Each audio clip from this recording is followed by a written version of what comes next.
ಕಾಂಗ್ರೆಸ್ ಕಾರ್ಯಕರ್ತರ ಸಮಾವೇಶದಲ್ಲಿ ಮೃಣಾಲ್ ಹೆಬ್ಬಾಳ್ಕರ್ ಅಬ್ಬರದ ಭಾಷಣ ಮಾಡಿ ಮತಯಾಚನೆ ಮಾಡಿದ್ದಾರೆ.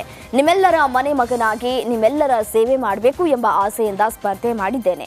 10 ವರ್ಷದಿಂದ ಸಮಾಜ ಸೇವೆ ಮಾಡ್ತಾ ಇದ್ದೇನೆ.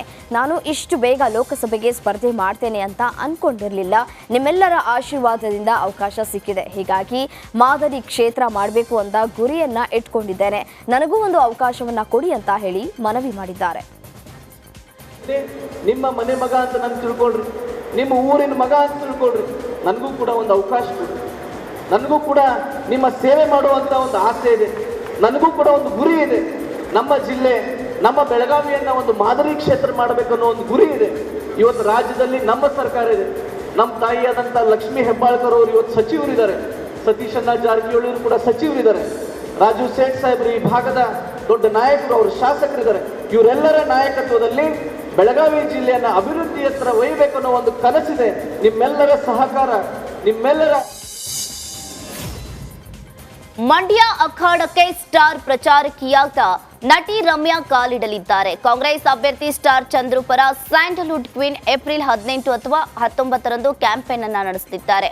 ನಗರದಲ್ಲಿ ರೋಡ್ ಶೋ ನಡೆಸಿ ನಂತರ ಪಾಂಡವಪುರ ವಿಧಾನಸಭಾ ಕ್ಷೇತ್ರದಲ್ಲಿಯೂ ರಮ್ಯಾ ಪ್ರಚಾರವನ್ನ ನಡೆಸಲಿದ್ದಾರೆ. ಈ ಬಗ್ಗೆ ಕಾಂಗ್ರೆಸ್ ಶಾಸಕ ಗನಿಗ್ ರವಿಕುಮಾರ್ ಮಾಹಿತಿಯನ್ನ ನೀಡಿದ್ದಾರೆ. ಕಾಂಗ್ರೆಸ್ನಲ್ಲಿ ಮತ್ತೆ ಸಿಎಂ ಕೂಗು ಮುಂದುವರೆದಿದೆ. ಸಿದ್ದರಾಮಯ್ಯ ಪರ ಆಪ್ತ ರಾಯರೆಡ್ಡಿ ಬ್ಯಾಟಿಂಗ್ ಬೀಸಿದ್ದಾರೆ. ಕೊಪ್ಪಳದ ಸಮಾವೇಶದಲ್ಲಿ ಮಾತನಾಡಿದ ಬಸವರಾಜ ರಾಯರೆಡ್ಡಿ, ಲೋಕಸಭಾ ಎಲೆಕ್ಷನ್ ನಲ್ಲಿ ಕಾಂಗ್ರೆಸ್ ಗೆಲ್ಲಬೇಕು, ಮುಂದಿನ 4 ವರ್ಷ ಸಿದ್ದರಾಮಯ್ಯನವರೇ ಸಿಎಂ ಆಗಬೇಕು ಅಂತ ಸಿದ್ದರಾಮಯ್ಯ ಪರ ಬ್ಯಾಟ್ ಬೀಸಿದ್ದಾರೆ. ಹುಬ್ಳಿ ಬಳ್ಳಾರಿ ಯಾಕೆ ಗುಜರಾತ್ ನಡೆಸಬೇಕು, ಇಡೀ ದೇಶದಲ್ಲಿ ಒಂದು ನ್ಯಾಷನಲ್ ಮಾಡಿದ್ವಿ. ಆಸ್ಕರ್ ಫರ್ನಾಂಡಿಸ್ ನಡೆಸಬೇಕು. ಇವೆಲ್ಲ ಯಾಕೆ ಹೇಳ್ತೀನಿ ಅಂದ್ರೆ, ನಮ್ಮ ಕಾಂಗ್ರೆಸ್ಸಿನ ಸರ್ಕಾರಗಳು ಹಿಂದಿದ್ದ ಕೆಲಸ ಆಗಿ ಹೊರತು ಇವತ್ತು ಈ ಕೆಲಸ ಬಿಜೆಪಿ ಮಾಡಿದವದ್ದಲ್ಲ. ಮುನಿರಾಬಾದ್ ಹುಡುಗರು ಅವ್ರು ಮಾಡಿಲ್ಲ, ಬಿಜೆಪಿಯವರು ಗದಗವಾಡಿ ಅವ್ರು ಮಾಡಿಲ್ಲ. It is purely Congress, because of Siddaramaiah, because of Mallikarjuna Kharge, because of Deve Gowda, because of SM Krishna. ಇವೆಲ್ಲ ನನ್ಗೆ ಗೊತ್ತಿಲ್ವ ಇದು ಏನೇನು ಕೆಲಸ ಮಾಡ್ತೇವೆ. ಅದಕ್ಕೆ ಇನ್ನು ಹೇಳೋದು ಬಹಳ ಇದೆ. ನಾನು ಹೇಳ್ಬೇಕು, ಬೇರೆಯವ್ರು ಮಾತಾಡ್ಬೇಕು. ಒಟ್ಟಾರೆ ಇಂಥ ಚಿಲ್ಲರೆ ಪ್ರಚಾರ ಮಾಡೋದನ್ನ ಕೈ ಬಿಡಿ. ಅವ್ರು ಮಾಡಂಗಿಲ್ಲ, ಇವ್ರು ಮಾಡಂಗಿಲ್ಲ, ಎಲ್ಲರೂ ಮಾಡ್ತಾರೆ. ಗಂಗಾವತಿಯಲ್ಲೂ ಅನ್ಸಾರಿ ಅವ್ರು ಮಾಡ್ತಾರೆ ಅನ್ನೋ ವಿಶ್ವಾಸ ನನಗಿದೆ. ವಿಜೇಂದ್ರ ಅಧ್ಯಕ್ಷಗಿರಿ ಬಗ್ಗೆ ಸಚಿವ MB ಪಾಟೀಲ್ ಹೊಸ ಬಾಂಬ್ ಅನ್ನ ಸಿಡಿಸಿದ್ದಾರೆ. ಈ ಬಗ್ಗೆ ಬೆಂಗಳೂರಿನಲ್ಲಿ ಮಾತನಾಡಿದ MB ಪಾಟೀಲ್, 3 ವರ್ಷಕ್ಕಷ್ಟೇ ವಿಜೇಂದ್ರಗೆ ಅಧ್ಯಕ್ಷ ಪಟ್ಟ.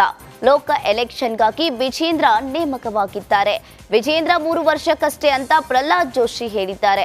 ಲಿಂಗಾಯತ ಮತಗಳಿಗಾಗಿ ವಿಜೇಂದ್ರಗೆ ಪಟ್ಟ ಕೊಟ್ಟಿದ್ದಾರೆ ಅಷ್ಟೇ ಅಂತ ಬಾಂಬ್ ಸಿಡಿಸಿದ್ದಾರೆ. ವಿಜೇಂದ್ರ ಅವ್ರನ್ನ ಯಾಕೆ ಅಧ್ಯಕ್ಷ ಮಾಡಿದ್ದಾರೆ, ಈ ಪಾರ್ಲಿಮೆಂಟ್ ಎಲೆಕ್ಷನಲ್ಲಿ ಉಪಯೋಗಿಸ್ಲಿಕ್ಕೆ ಮಾಡಿದ್ದಾರೆ. ಪ್ರಹ್ಲಾದ್ ಜೋಶಿ ಅವರೇ ಹೇಳಿದ್ದಾರೆ, ವಿಜೇಂದ್ರ ಅವ್ರ ಟರ್ಮ್ 3 ವರ್ಷ ಅಂದರೆ ಅಸೆಂಬ್ಲಿ ಚುನಾವಣೆಯಲ್ಲಿ ವಿಜೇಂದ್ರ ಇರೋದಿಲ್ಲ ಅಂತೇಳಿ ಪ್ರಹ್ಲಾದ್ ಜೋಶಿ ಅವರು ಹೇಳಿದ್ದಾರೆ. ನಾನು ಹೇಳ್ಬೇಕಾಗಿಲ್ಲ. ನೋಡಿ,